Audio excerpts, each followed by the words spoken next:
By the way, ahead of the Commanders and the Cowboys on Sunday in Dallas. Terry McLaurin will be out for a fourth straight game. We still don't really have any definitive word yet on Deebo Samuel, and actually the same can be said for CeeDee Lamb. As we mentioned, that Diggs injury popped up today. He's out Sunday. Here's Dallas head coach Brian Schottenheimer with more. Trayvon Diggs came in this morning with some concussion symptoms after having an accident at his home. He's been checked out by our doctors and is in the protocol and will miss the game. Okay, very strange set of circumstances for this injury, RC, but they're already just flat out terrible this season. Now no Diggs. What does that mean? Sometimes when you're hanging Halloween decorations on your house, those ladders can get slippery. No, I'm just joking about something I probably shouldn't be. But I think the thing about this is Reddy Stewart has played a ton in the slot for this team. And on the outside, we've seen a lot of Deron Bland and Kyer Elam. And so you're going to see those things as well. I think the big thing for the Dallas Cowboys is, like, can you stop the run first to even get to the point to where your cornerbacks and your secondary and your defensive backs are involved in this game? When you think about Bill Krosky-Merritt and what we've seen for him throughout this year, he didn't have that sort of impact on the game against the Chicago Bears. And I expect that they'll come in watching that film from last week and say to themselves, that's where we have to get going, which would allow Jaden Daniels opportunities to carve up that back end, because we know the rush of the Dallas Cowboys isn't what it could have been after making the trade of Micah Parsons. Yep, it all goes back to that. All right, so let's talk about the Dallas offense. They're going to have to carry the day as usual. What are you looking for? It's a great offense until it gets to the red zone, and then it's an average offense. If the Cowboys are going to matter this season with as bad of a defense they are, they're going to have to be a lot better in the red zone. I think they got to throw it a lot more in the red zone. Just look at where Dak ranks and where this offense is. Outside of the red zone on the right side, they're top 5. Inside the red zone, they're bottom 3rd. And so if they want to score enough points to protect this defense, that's number one. Number two, I keep saying this, and I'm being dead serious. I cross the 50 if I'm Dallas offensively, and it's 4th or 5 or less, I'm going for it. I'm not kicking field goals anymore because it does nothing for my football team to actually help us win the game. Yes. It just gets Brandon Aubrey points. Go for it. That's the analytics Mina likes. No. Oh, there it is. Whoa. Mina. Yeah.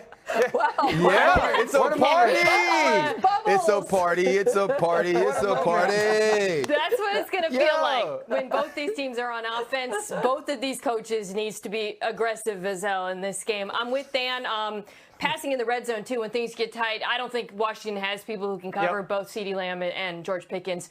But between the 20s, I do think they'll be able to run the ball really well on Washington. What we saw last week against Chicago was alarming off tackle, particularly when they got them moving from side to side. I think we're going to see a return to form for Javonte Williams, especially with CeeDee Lamb on the field, because Washington's going to have to play more coverage in this. All right, hey, let's set those fireworks off, because this is our first unanimous pick of the day. And it's our first gong. I'm proud of us, though, you guys. We are like 40 minutes through I'm so disgusted with Dan and this score. Yeah, you know his score thing. Dan. You know his score thing is the thing with me. I'll double it. You can double it for people. You can double it. Man, 20-17 all day, every day. I know. 2017 every game, man. Every exactly, game. RC. I think the Cowboys could win this. I don't love this. We picked the Commanders. I mean, I think they could win it, and we all have it close. But like, they're just so bad on defense. Close doesn't matter to social media managers, Ryan. You guys, we're like qualifying everything. They're terrorists. Yeah, no one. Ladies and gentlemen, Cowboys faithful, I want you to lean in, because we're about to shine a spotlight on one man who could change the entire complexion of the Dallas secondary. His name? Alante Taylor. From the moment his name surfaced on trade radar, the potential of Taylor wearing the star on his helmet has sent shivers of excitement through Cowboys Nation. Let me take you through his story, his strengths, his risk, and why this could be more than just a rumor. It could be a turning point. Who is Alante Taylor? Taylor was drafted by the New Orleans Saints in the 2nd round, 49th overall of the 2022 NFL Draft. Coming out of Tennessee, he entered with modest expectations, but the kind of versatility and athletic traits that make you believe in upside. In his early career, he was slotted behind guys like Marshawn Lattimore and Paulson Adebo, learning, developing, biding his time. By 2024, opportunity knocked. The Saints shifted pieces, Lattimore was traded, and Taylor found himself pushed into a starting role. He responded. In that season, he amassed 89 tackles, 16 passes defended, 4 sacks, and 2 forced fumbles. That's not the stat line of a mere role player. That's someone staking claim. In 2025, there's reason to believe he's leveling up even more. His coverage grades are improving, his yards per target are shrinking, and he's showing a consistency that makes trade interest sensible. New Orleans is even reportedly engaged in extension talks to keep him long-term. Why Dallas needs Taylor? You already know the Cowboys secondary is under fire. Injuries, inconsistency, depth issues, they're plaguing the unit.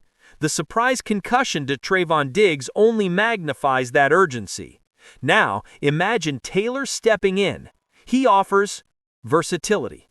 He can line up outside, inside, in the slot. Dallas could move him depending on matchups. Playmaking toughness. He's not just a coverage corner, he brings run support, blitz ability, physicality. Contract practicality. He's on an expiring deal. That gives the Saints incentive to talk trade now rather than risk losing him in free agency. Upside and growth. What you see now isn't all there is. He's trending upward in coverage metrics.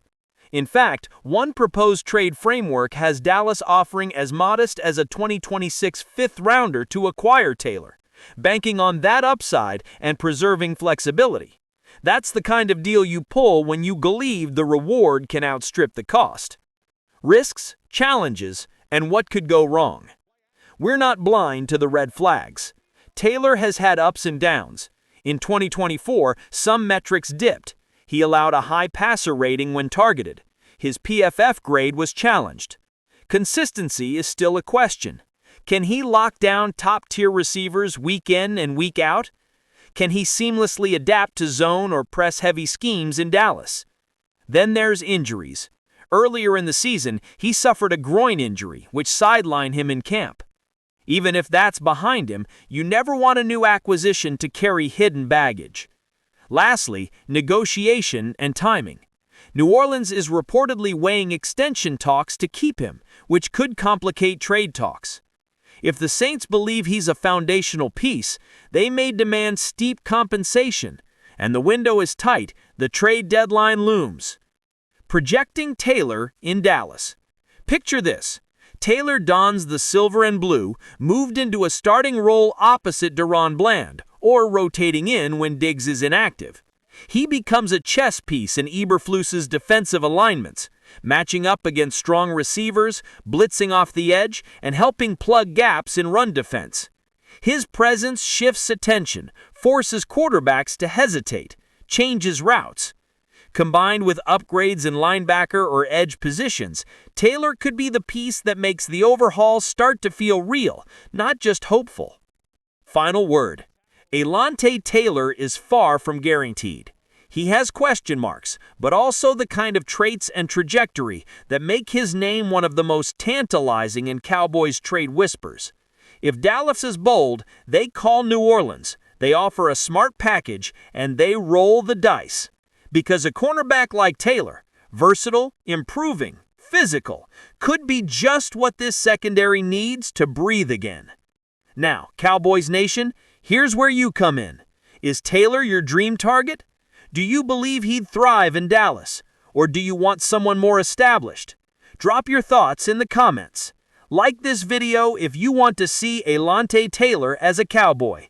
And if you haven't yet, subscribe to Cowboys Nation Report, because we'll be breaking every twist, rumor, and blockbuster move as this trade season heats up. Let's go.